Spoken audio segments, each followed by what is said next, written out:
This is Eagle Owl, and let's get straight into it. Jaxon Smith Njigba, if I'm saying his last name right, Ohio State. Look like the Eagles are looking to make a late push for him. I'm not surprised. I'm not surprised at all. Jaxon Smith Njigba, natural slot receiver, great hands for sure. Very smart on the field. The only knock on him really is his explosiveness.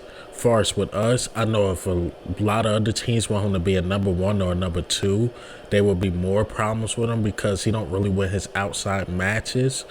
Also, another question you really got with Jaxon Smith Njigba is that, was it a one-year wonder? I know he had one great year, but other than that, last year, if we want to say, he was hurt. I think he had a hamstring, and that shouldn't hinder him at all. Getting picked in the top 10 or outside the top 10. I don't think he fell out the first round at all.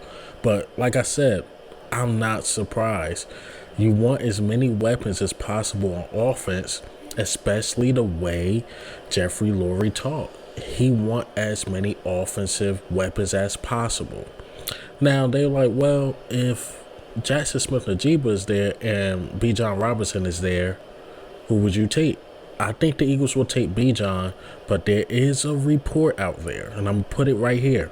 There is a report out there that don't be surprised if Atlanta takes him at number 8, and don't be surprised if the Bears take him at number 9. So there's a high chance he might be taken in one of those spots. And if that happens, then the board falls differently. Do we trade back and just get a Brian Branch who is really in need? Do we get the best player available right there? Because I think if Atlanta picks Bijan at 8, I think Chicago might go Peter Skoronski at 9. Then that leaves us in a very weird position. Like I said, do we trade back Branch? Because I think 10 is too high to get Branch. You could possibly get some resources. I think some of these quarterbacks are going to start dropping. These negative reports about C.J. Stroud, about this Peyton Manning thing. Anthony Richardson, maybe he get picked by the Colts, maybe not. So the draft board is really weird. The only guy that's really guaranteed, or probably like 2 or 3 guys that's guaranteed to get in that top 5, who's definitely probably going to be picked, I'd say Bryce Young is probably going to the Panthers more than likely.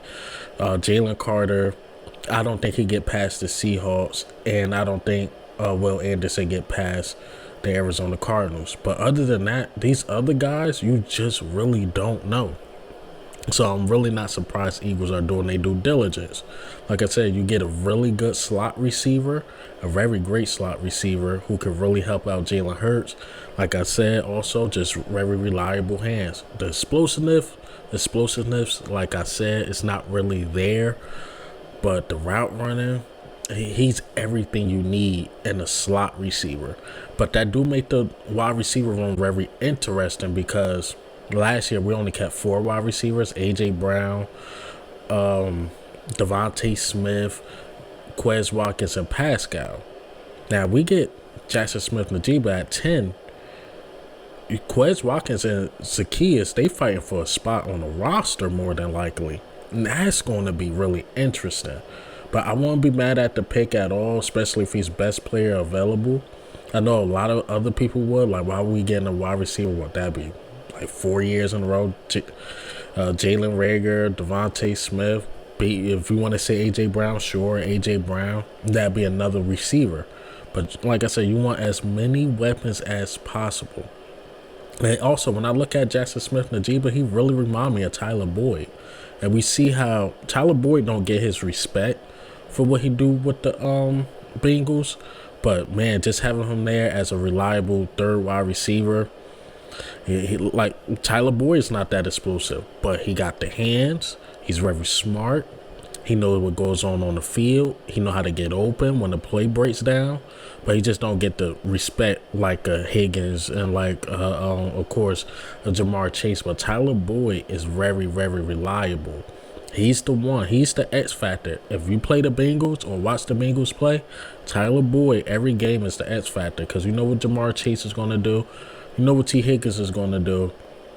But man, your mind just get lost because they got a really good third receiver for sure. So, like I said, I wouldn't be mad at the pick, especially if he's the best player available right there. So yeah, man, I wouldn't be mad at it. You know me, I was on Zay Flowers, and Zay Flowers, I believe, is the second best, and I think Njigba is probably the first best. It's really a 1A, 1B thing. It's just that with Zay Flowers, he's more explosive. His route running is slightly better, but Zay Flowers will drop some balls. Jaxon Smith Njigba, he don't really drop passes like that. He really don't.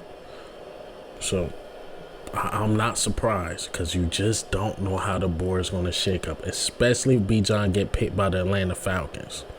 That's going to shake stuff up. For real, for real. But, hey, man, what do you think and how do you feel about the Eagles doing their due diligence on Jaxon Smith Njigba? I'm not surprised at it, but I'm happy that they're keeping their options open. I think if Bijan go 8, Skoronski is going 9, and we might get Jaxon Smith at 10. A lot of people's going to be mad because they're like, what about the safety, Brian Branch, and this and that? Like I said, I won't be mad at a really good third wide receiver and just have Zacchaeus and Watkins battle out for that fourth. Put a fire under their behinds, both receivers, especially Quez, because I think Quez can beat out Zacchaeus for sure. But man, it will make camp very interesting for that fourth spot. But this is Eagle Al. I'm out.